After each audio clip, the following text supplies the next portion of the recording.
గోధుమలతో కీర్ చేసుకుంటున్నాము. గోధుమలు ఏం చేసాం, ఒక 8 అవర్స్ పాటు నానబెట్టి ఒక 3 విజిల్స్ వచ్చేంత మటుకు దీన్ని ఉడికించుకున్నాము 8 అవర్స్ నానబెట్టిన తర్వాత.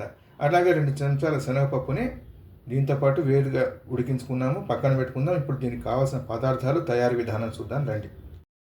గోధుమలు ఉడకబెట్టిన తర్వాత ఏం చేసాం, కుక్కర్లో దింపేసుకొని గ్రైండర్లో వేసి ఒక రౌండ్ తిప్పి పక్కన పెట్టుకున్నాం కదా. గోధుమలు, శనగపప్పు చెప్పేసాము. కాజు, నెయ్యి, 4 చెంచాల నెయ్యి అవసరం పడుతుంది. కాజు, ఇలాచీ, జాజికాయ రెండింటిని పౌడర్ చేసుకుందాము. జాజికాయ చిన్న ముక్క సరిపోతుంది, ఎక్కువ అవసరం లేదు. అలాగే ఇలాచీ ఒక 10 ఇలాచీ 2 దంచుకుందాము. బాదం పప్పు ఇవి కూడా నెయ్యిలో వేయించి పక్కన పెట్టుకుందాం. ఆఖరిలో పైనుంచి వేసుకుంటాము. అలాగే కొబ్బరి పాలు అవసరం అవుతాయి. కొబ్బరిని చిన్న ముక్కలు చేసుకుని గ్రైండర్లో వేసి గట్టిగా పిండి వేస్తే మనకి పాలు వస్తాయి. పాలు ఒక కప్పు మటుకు మనకి పాలు అవసరము. బియ్యం పిండి ఒక 4 చెంచాల బియ్యం పిండి, బెల్లం పాకం బట్టి పక్కన పెట్టుకుందాం. మనం ప్రాసెస్ స్టార్ట్ చేద్దాం రండి. మనం జీడిపప్పు, బాదం పప్పు వేయించి పక్కన పెట్టుకున్నాము. ఇది పాలు వేసేసాం. పాలల్లో గోధుమలు వేసాము. ఒక 2 నిమిషాలు రెండింటిని కలిపి ఉడకనిద్దాం. ఇది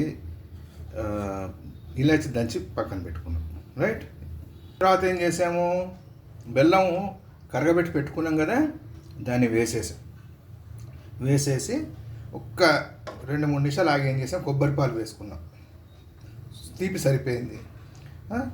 ఒక 10 నిమిషాలు పడుతుంది. మెల్లిగా తిప్పుతూ కూర్చున్నాం.